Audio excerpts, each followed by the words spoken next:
नमस्कार आंगनबाड़ी वालों, स्वागत है फिर से एक नए वीडियो में। और जैसा कि 13 तारीख को चारों घटकों के दल के साथ एक बैठक केदार भवन अदालतगंज पटना में हुई थी।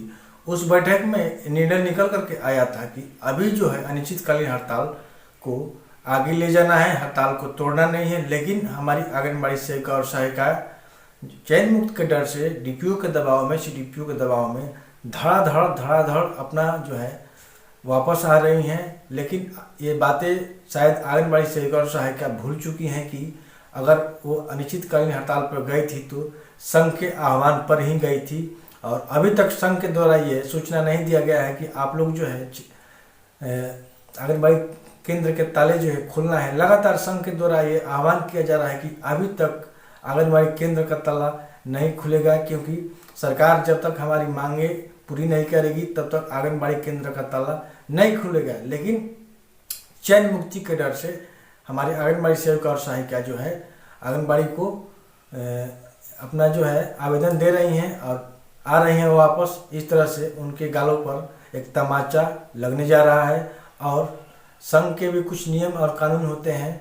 जब आपकी इच्छा होती है संघ के साथ चले जाते हैं, जब आपकी इच्छा होती है संघ को छोड़ करके वापस अपने काम पर आ जाती हैं। तो आपको इतने दिनों तक अपने आप को लॉस करने की क्या जरूरत थी? जब संघ की आपको जरूरत नहीं थी तो आपको हड़ताल पर नहीं जाना चाहिए था। लेकिन दुर्भाग्य मनाइए कि आप लोग एक महिला हैं। अगर यही बात जेंट्स के साथ होती तो आज की जो अनिश्चितकालीन हड़ताल है उसमें कुछ रंग और लाता। लेकिन आप लोग महिला चयन मुक्ति के डर से, सीटीपीओ के डर से, डीपीओ के डर से, नौकरी जाने की डर से संघ के द्वारा आह्वान किया गया है कि आप चयन मुक्ति के डर से या नौकरी जाने के डर से बिल्कुल न घबराएं, क्योंकि इस चयन मुक्ति और नौकरी जाने का जिम्मा जो है संघ के द्वारा ये संकल्पित है। हर हाल में आपका चयन मुक्ति जो किया गया है उसको दिलाने का काम संघ करेगी। और आप लोग बेवजह डरने की कोई आवश्यकता नहीं है। लेकिन बहुत सी आंगनबाड़ी बहनें जो है पोषाहार के भी चक्कर में भी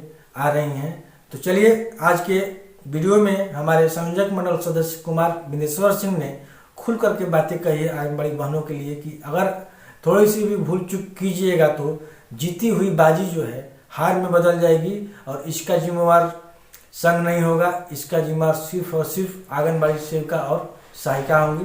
चलिए वीडियो को स्टार्ट करते हैं। वीडियो को स्टार्ट करने से पहले आपसे हमेशा एक रिक्वेस्ट होती है, अगर आप मेरे चैनल पर पहली बार आई हैं तो मेरे चैनल को लाइक एंड सब्सक्राइब जरूर कर दीजिए। और एक भोजपुरी में कहावत है, बहुत दिनों तक आदमी मेहनत करता है लेकिन जब घर पर लाने की बात होती है, खाने की जब बात होती है तो वो बीच में ही छोड़ करके चला जाता है। यही हाल हमारे आंगनबाड़ी सेविका और सहायिकाओं की है, जो कि 48 वर्षों से इस चीज़ को झेल रही हैं। लेकिन जब आवश्यकता पड़ी तो धड़ाधड़ वापस आ गई हैं अपनी नौकरी जाने के लिए।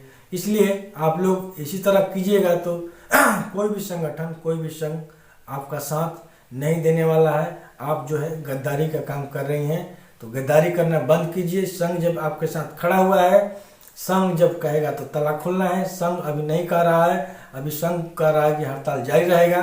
तो इस तरह से कैबिनेट बैठक भी 22 तारीख को मुख्यमंत्री ने बुलाई हुई है, उसमें कुछ हो सकता है आंगनबाड़ी सेविका और सहायिकाओं के लिए। तो चलिए वीडियो करते हैं शुरू।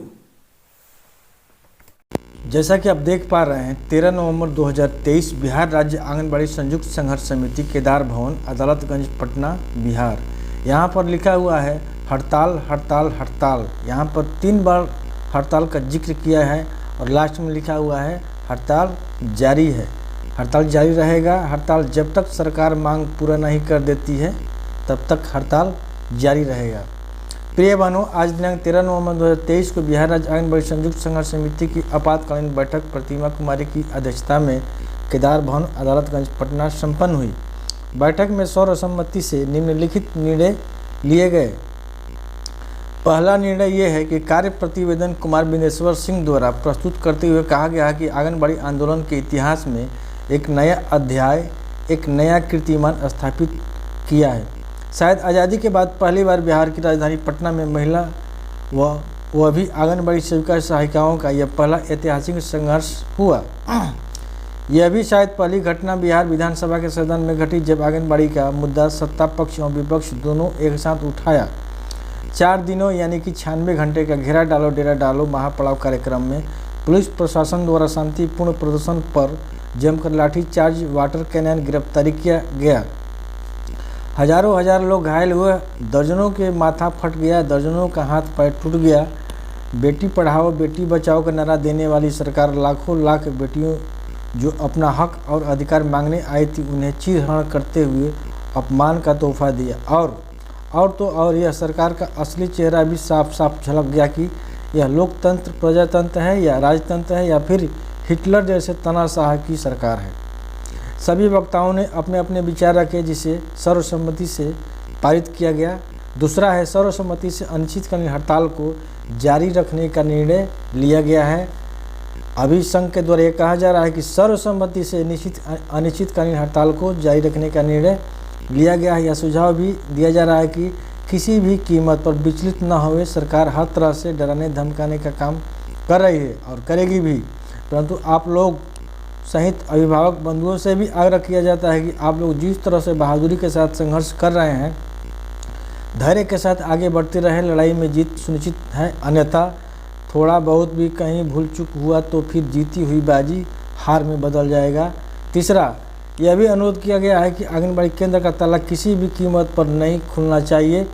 चौथा, जो सेविका सहायिका या अभिभावक को चयन रद्द चयन मुक्ति के नाम से भयभीत हो रहे हैं, उनसे निवेदन है कि थोड़ा बहुत भी डरने की आवश्यकता नहीं है, क्योंकि आप कोई चोरी डकैती नहीं किए हैं।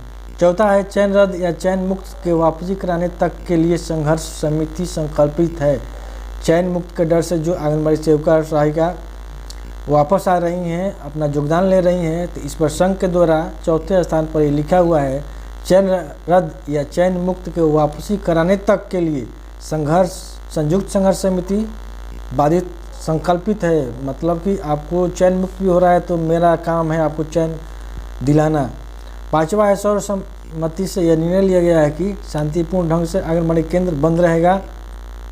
और छठवां है, बैठक में सत्ता पक्ष और विपक्ष के वैसे तमाम दलों को बधाई और ढेर सारी हार्दिक शुभकामनाएं समर्पित किया गया है जो आंगनबाड़ी की मांगों को सदन के अंदर और सदन के बाहर सरकार के विरुद्ध आवाज़ बुलंद करने का काम किया। क्रांतिकारी स्वाभिवादन के साथ आपका साथी कुमार बिंदेश्वर सिंह, अनिता झा, कुमारी रजना, प्रतिमा कुमारी। इस तरह से संयोजक मंडल सदस्य कुमार बिंदेश्वर सिंह जो आंगनबाड़ी सेविका सहायिका चयन मुक्त के डर से और डीपीओ के दबाव से सीडीपीओ के दबाव से अपने हड़ताल को वापस लेकर के काम करने आ रही हैं, उन सेविका बहनों से मैं आग्रह करूंगा कि संघ के द्वारा ये ऐलान किया गया है कि आपकी नौकरी पर किसी तरह की खतरा नहीं होने देगी। ये संघ का दावा है और इस तरह से कोई भी चीज़ को आप कर रही हैं, अगर आप अनिश्चितकालीन हड़ताल पर गई थी तो संघ के ही भरोसे गई थी। अगर संघ के आदेश के अनुसार आप नहीं चलेंगी, अपने से आपको हड़ताल में भी जाना है और अपने से ही अपने कर्तव्यों को पालन भी करना है। इस तरह से संघ के भी कुछ नियम और कानून होते हैं और किसी पर भरोसा करके किसी भी काम को कर रही हैं तो उस पर भरोसा होनी चाहिए आपको। चलिए, जो भी आंगनबाड़ी सेविका सहायिका हड़ताल से वापस आ चुकी हैं वो इस तरह की एक गद्दारी का काम की हुई हैं और इस तरह से गद्दारी करना, अपने के साथ गद्दारी करना, ये बिल्कुल गलत बात है। चलिए, वीडियो अच्छा लगे तो वीडियो को लाइक एंड सब्सक्राइब जरूर कर दीजिएगा। नेक्स्ट बहनों के साथ जरूर शेयर कीजिएगा ताकि वो अभी हड़ताल तोड़ने के मूड में ना हो। हड़ताल अभी जारी रहेगा, अभी तो ये स्टार्टिंग था, अभी तो बहुत सारा काम बाकी है। तो इस तरह से संघर्ष जो है मामूली नहीं होता है, उसमें कुछ पाने के लिए कुछ खोना भी पड़ता है। चलिए, नेक्स्ट वीडियो में मिलते हैं, तब तक के लिए जय हिंद, जय भारत, स्वच्छ बिहार।